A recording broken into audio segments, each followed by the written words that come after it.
Hello all and welcome to one ocean academy. आज हम लोग इस वीडियो में देखेंगे कि जो ग्रेट ईस्टर्न में जो बच्चे अभी जाने वाले हैं तो उनका वेटिंग पीरियड क्या होता है, ज्वाइनिंग प्रोसेस क्या होता है और उनका सैलरी डिटेल्स में बताऊंगा। ठीक है कि उसका स्टाइपेंड क्या होता है। हर बच्चे के मन में डाउट होता है कितना डॉलर होगा, $600 होगा कि $500 होगा कि $200 होगा कि $300 होगा। तो चलिए आज हम लोग इस वीडियो में देख के ग्रेट ईस्टर्न शिपिंग कंपनी का डाउट क्लियर कर लेते हैं। ठीक है, पहले देखिए हम क्यों चूज करें। ठीक है, वाई चूज ग्रेट ईस्टर्न। बहुत लोग जाते हैं ग्रेट ईस्टर्न में, क्यों? क्योंकि ये इंडिया का लार्जेस्ट प्राइवेट शिपिंग कंपनी है और साथ ही साथ एक ओनरशिप कंपनी है। ठीक है, इसीलिए आपको जाना चाहिए। ठीक है, पहली बात एक ओनरशिप कंपनी है और ये लार्जेस्ट प्राइवेट शिपिंग कंपनी है इंडिया का। ठीक है, और जो ग्रेट ईस्टर्न है ना, ग्रेट ईस्टर्न का अपना इंस्टीट्यूट भी है लोनावाला में। ठीक है, तो वहां का जो ट्रेनिंग होता है वो बहुत ज्यादा स्टैंडर्ड होता है और साथ ही साथ ये कैडेट के लिए जो वहां बहुत सारी कंपनी भी आती है। ठीक है, तो वहां 100% प्लेसमेंट देती है। तो क्या लिखा हो, ट्रस्टेड फॉर कैडेट प्लेसमेंट। तो उसमें जो कैडेट लोग रहते हैं ना वो तो ग्रेट ईस्टर्न से तो रहते ही रहती है स्पॉन्सर्ड। साथ ही साथ और भी कोई कंपनी अगर विजिट करती है उस टाइम पे तो वो भी कंपनी क्या करती है, प्लेसमेंट देती है बच्चों को। ठीक है, आगे बढ़ते हैं। अच्छा, सपोज करिए कि हम कर लिए।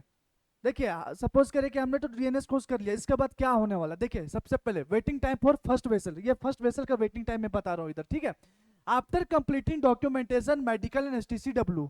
आपको पता होगा कि जब डीएनएस कोर्स करें तो उस टाइम पे एसटीसीडब्ल्यू भी कोर्स करना पड़ेगा। और जब आप कॉन्ट्रैक्ट साइन करने जाएंगे ना तो आपका डॉक्यूमेंटेशन होगा, साथ ही साथ मेडिकल होगा फर्स्ट शिफ्ट ज्वाइनिंग के लिए। ठीक है, तो जो वेटिंग पीरियड होता है, आप मान लीजिए डीएनएस कंप्लीट कर लिए तो नॉर्मल जो वेटिंग पीरियड होगा 6 से 8 मंथ का रहेगा। आपका कितना रहेगा, 6 से 8 मंथ का, ना तो 5 से 7 मंथ का। ये डिपेंड करेगा आपका ये शिप में कि शिप टाइमली अराइव कर रहा है कि नहीं कर रहा है पोर्ट पे, इसीलिए। ठीक है, तो पहला जो शिप का जो होता है वेटिंग पीरियड वो 5 से लेकर 8 महीने तक आप कंसीडर कर सकते हैं। ठीक है, sometimes depend on vessel ability, ये डिपेंड करता है वेसल के एबिलिटी में। अगर वेसल जल्दी आ रहा है तो आपको इतना वेटिंग पीरियड भी नहीं रहेगा, 2 से 3 महीना में आपको तुरंत चढ़ा दिया जाएगा एज ए कैडेट। समझ में आ रहा है ना? चलिए आगे बढ़ते हैं। देखिए आपको तो पता ही होगा कि जब आप जहाज में जाते हैं तो आपका जो ड्यूरेशन होता है 18 मंथ का होता है आफ्टर डीएनएस। ठीक है, इसमें आपको प्रैक्टिकल लर्निंग दिया जाता है सी में। ठीक है, earning use sea time for second में सीओसी। ठीक है, तो इसमें क्या है कि जब आप डीएनएस कर लेते हो तो आपका 18 मंथ का होता है सेलिंग होता है। ठीक है, जिसमें आपको प्रैक्टिकल लर्निंग दिया जाता है सी में। ठीक है, चलिए आगे देखते हैं। अभी हम लोग देखेंगे इसके अपना सैलरी के बारे में देखेंगे, स्टाइफंड देखेंगे। ठीक है, देखिए आफ्टर योर फर्स्ट कॉन्ट्रैक्ट, ठीक है, gap between first and second vessel.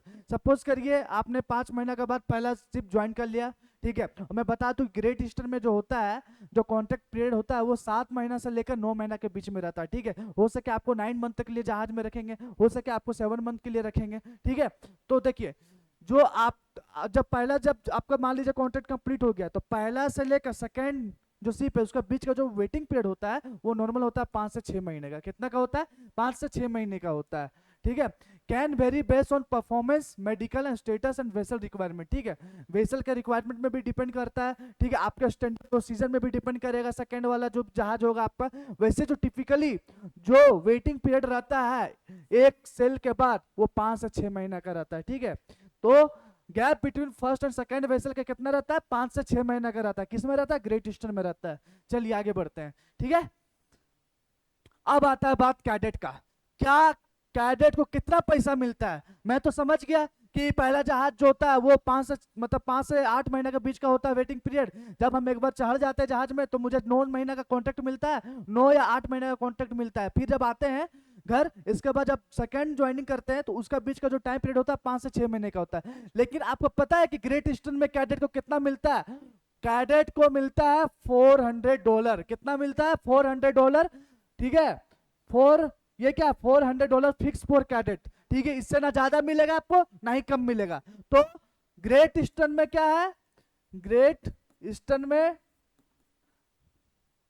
जो स्टाइफंड है वो कितना है? $400 है। ठीक है, तो ग्रेट ईस्टर्न में कितना स्टाइफंड है? $400, ये फिक्स है। ठीक है, जो करेंटली अभी जो दिया जा रहा है ग्रेट ईस्टर्न में उसी के हिसाब से ये बनाया गया है। ठीक है, तो $400 दिया जा रहा है अभी के टाइम पे।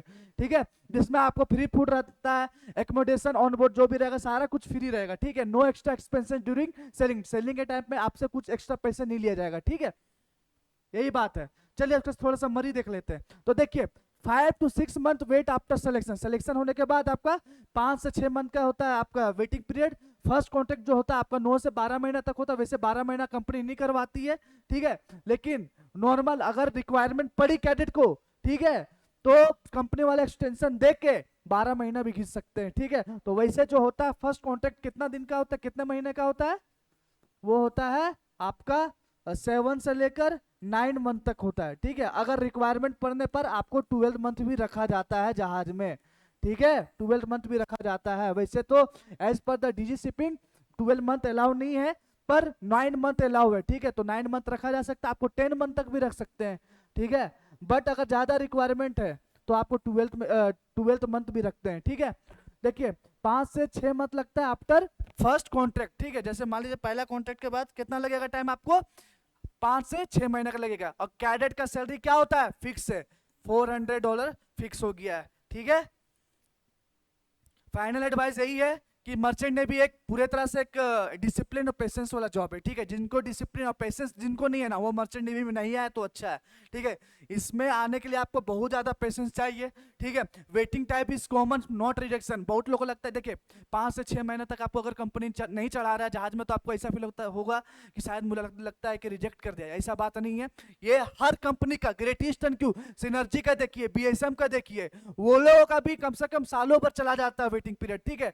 तो ऐसा मत सोचिएगा कि मुझे वेटिंग पीरियड के नाम पे मुझे हो सके रिजेक्शन कर दिया हो, ऐसा कुछ नहीं होता। वेटिंग पीरियड हर शिप के लिए कॉमन है, आपको रिजेक्शन नहीं किया गया है, ठीक है। Focus on skill building during the gap period, आपको जो गैप पीरियड रहता है जब आप घर में, तो कुछ अपना स्किल्स आप सीख सकते हैं, ठीक है।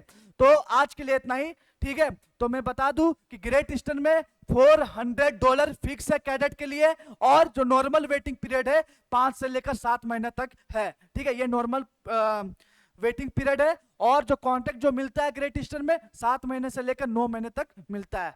बस आपको अगर किसी भी तरह कुछ डाउट हो तो जरूर कमेंट करिए। और मैं ये बता दूं कि ये जो 107 एकेडमी है, यहाँ बच्चों को मर्चेंट नेवी का तैयारी करवाया जाता है, जिसमें IMUCT, स्पॉन्सरशिप और इंटरव्यू, तीनों चीजों की तैयारी करवाया जाता है विद वेरी अफोर्डेबल प्राइस के साथ। Thank you.